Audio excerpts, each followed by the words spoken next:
In this video, I will discuss several questions about life insurance, such as who needs life insurance, the two main types of life insurance available, general factors used in determining what kind of life insurance to buy, and what policies to steer clear of when purchasing life insurance.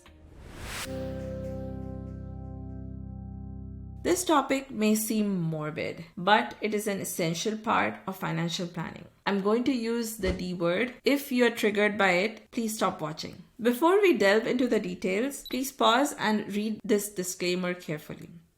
If you don't know me, I'm Avanti. I'm a mom, an investment analyst, and a CFA charter holder. Follow me to learn how to build wealth through investing.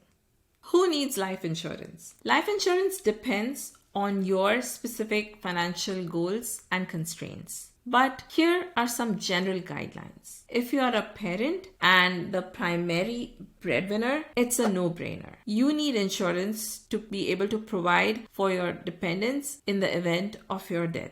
Even if you're a stay-at-home parent who cares full-time for one or more dependents, you may need insurance to provide for that care in the event of your death. You may need insurance if you meet any of the following criteria. We covered the first two. Third one, you are a couple with no children but have joint financial responsibilities such as a mortgage, shared debts, or other financial obligations. Number 4, you are a homeowner with a mortgage and want your family to keep the home after your death. You need life insurance to cover the mortgage without burdening your family. 5. You have co-signed loans with someone. For example, many parents either retired or very close to retiring co-sign student loans for their children. The expected progression of events is that the child starts earning and pays the student loan with or without help from the parent. God forbid, the child passes away. Now, the grieving parent has to deal with the mountain load of student debt in addition to the unrecoverable loss of their child. 6. Estate planning. Some people like to use insurance to cover estate taxes and pay other obligations. 7.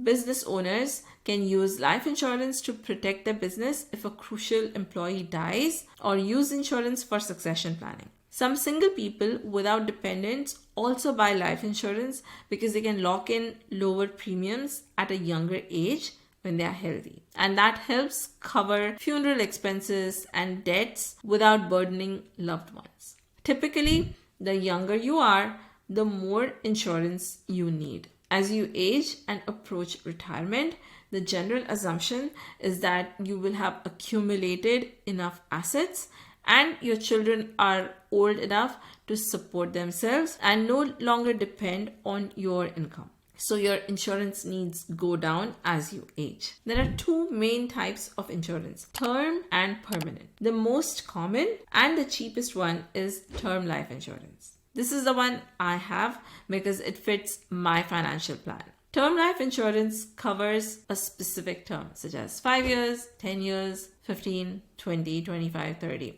There are two components, premiums, which I pay the insurance company, and the death benefit, which the insurance company pays my beneficiaries in case of my death. Now, let's say I got a term policy for $1 million. I would pay monthly premiums to the insurance company. If I die, my beneficiaries receive $1 million.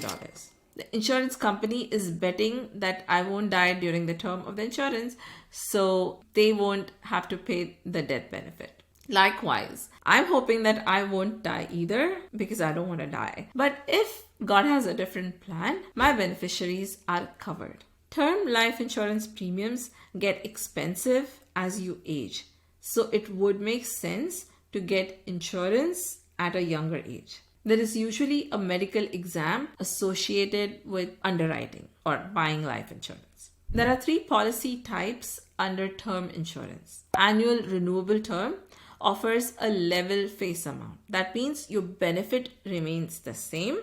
However, your premium will increase over time since it renews annually. The second one is level term with fixed premiums over the term. The third is a decreasing term insurance, in which premiums stay the same, but the benefit amount reduces over time. So let's say I have a home with a mortgage balance and I want my beneficiaries to have the house and not be burdened upon my death with the mortgage payment. I can choose a decreasing term policy that matches the term of my mortgage. The policy will be responsible for my mortgage balance upon my death. Also, if I don't die, the policy lapses and I don't have to pay any more premiums. On the permanent side, you have whole life insurance, variable life, universal life, indexed universal life, and variable universal life. I will talk about all these different policies in a future video. Permanent life insurance has 3 components. The first 2 are the same as term life insurance. The first one is the premium payments you make to the insurance company. The second is the death benefit that your beneficiaries would receive. The third component, which is different, is the cash value, which you often see advertised as an investment product. Let's walk through an example. Let's say I have permanent insurance and I paid $10,000 in premiums over the years. If I die, my beneficiaries receive the death benefit similar to term life insurance. The $10,000 in premiums is my basis. The insurance company will use a major part of the $10,000 in early years for operating expenses, to pay commissions to the person who sold you the policy and so on. The company then invests the remaining portion for you by choosing an investment, or in some cases, in those different types of policies, you get to choose the investment. The portion that grows makes up the growth bucket of your cash value. So your cash value is the basis plus the growth. The cash value is what insurance agents lure you with when they sell you the policy. Typically, these investments are actively managed and more expensive than low-cost index funds. Part of the growth bucket is taken by the investment company managing these investments as management fees. So you see what's happening. Your cash value is being reduced by fees and expenses.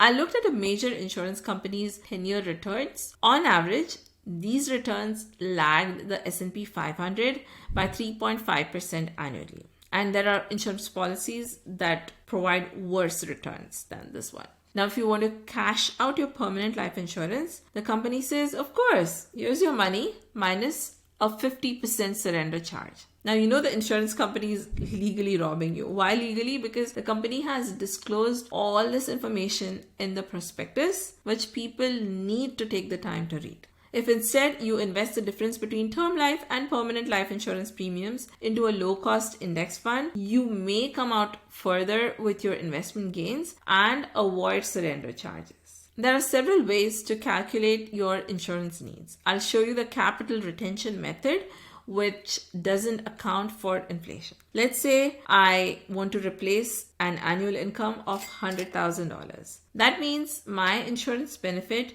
should pay an equivalent of $100,000 per year without capital depletion. Applying the general 4% rule, I would divide $100,000 by 4% to give me a death benefit of $2.5 million. This requirement is specific to individual needs and depends on factors like debt, mortgage balance, education fund, whether the surviving spouse is earning, age, etc. Most people don't need permanent life insurance, but may be pressured by shady salespeople trying to make a quick buck on your dime. These salespeople advertise permanent life insurance as an investment product, but life insurance is an insurance product, not an investment product, and should be treated accordingly. As I said before, consider insurance and calculate your insurance needs. But don't stop there. Make room for investment in your budget. Thank you for staying till the end. If you enjoyed the content and found it useful, please give me a like and a follow, and that will do for now. As always, don't forget to be happy, kind, and your best self, and I will see you in my next video. Bye.